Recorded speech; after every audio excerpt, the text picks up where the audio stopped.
an artist, a Dungeons and Dragons player. It's Flikozine.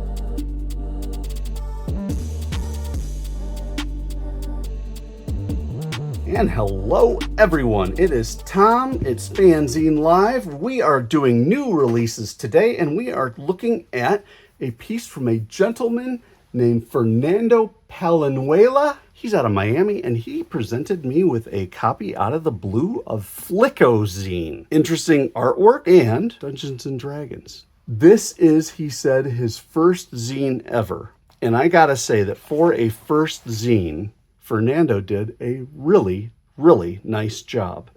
And this actually reminds me in many ways of Strange Times 6. It's not a comic zine. A lot of text, a lot of illustration, a lot of artwork, but not sequential, and a lot of background on the person. This is kind of a soul brother to Strange Times 6, and I'm really glad that Fernando sent this along. Cover is gloss, not cardstock, but a nicer heavy type thing. And then the interior is very matte.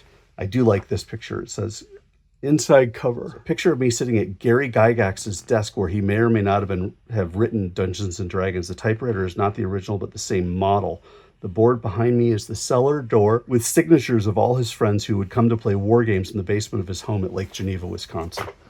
Very cool. So somebody went on a pilgrimage. I just finished filling his sketchbook. So these are some of his sketchbook pieces. And I gave him some feedback. He did ask me for feedback on this. He didn't ask for a review or an overview on video, but I'm more than happy to give it because, I mean, man put in the work. So let's celebrate his efforts.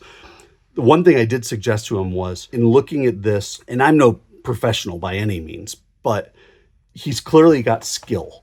I mean, the nice overlay, the gray toned photo, the combination of pieces, the changes in font, yet consistency, title fonts, text fonts. I mean, he clearly has an idea of what he's doing. I just suggested to him perhaps look a little more at white space. I find that pages like this, which came out of his sketchbook, and I'm going to lay it down flat. I think you can see it now because it's matte paper. When you have a little bit of text, a little bit of white space, it allows the eye really to focus on what's important, which is this nice artwork that he did. This one's a little busier. Maybe shrink the photo just a touch, shrink the image just a touch. Nice to see a process piece. Neat to switch to black background. This actually looks really nice. Yeah, like a page like this where you don't have as much happening, it's not quite as busy, really allows you to enjoy the aliens there, really allows you to enjoy the other piece. That's the beginning. This is his sketchbook section. Then he switches over to GaryCon 16 from March of 2024, celebrating 50 years of Dungeons and Dragons. Oh, his entire sketchbook in order. So he took the center spread and threw it all in.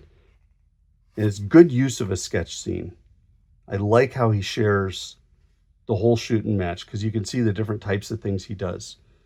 He does people, he does monsters, he does color, he does ink, he does pencil, he does real rough designs, he does superheroes, fantasy, aliens, trucks, bikes.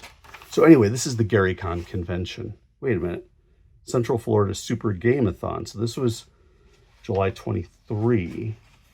So he went to that. Must have got the bug and then went to GaryCon. So, I mean, look at this. This is neat. It's like a travelogue type thing.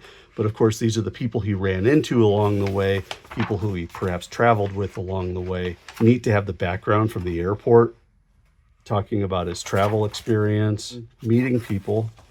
And for those who do know D&D, meeting Larry Elmore, Jeff Easley, Jeff Grubb. I mean, these are people of note who are really good D&D artists, real good artists at TSR, Gygax's first company.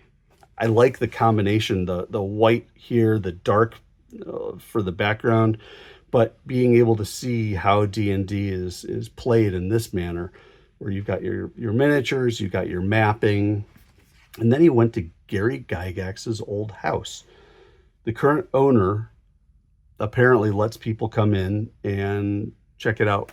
And then he has a game summary, then shares some more of the swag that he got, the business cards, the stickers. So for those interested in D&D, this is kind of neat. He does say that these are some of the vendors, none of the businesses are associated or are sponsoring this publication. So this is Fernando Palenzuela, Flikozine. Thank you for sending it along, Fernando. This has been FANzine Live, New Releases. Let me know what you think about it. What do you think of these types of zines where it's not just the combination of the art and the gaming, but kind of the text and the illustrations? I mean, I've done one with Strange Times 6 with focusing on Keith Newsom and the Renaissance Man stuff. This is Flikozine, so we got a couple examples of it. Let me know what you think about that. Let me know what you think about his experience and his skill. He clearly has some. And don't forget to like the video, subscribe to the channel, and tell your friends about stuff like this, because we like to have more and more people getting together and enjoying the fun that we have here at FANzine Live. Thanks again for watching, everybody. This is Tom. I will catch you next time.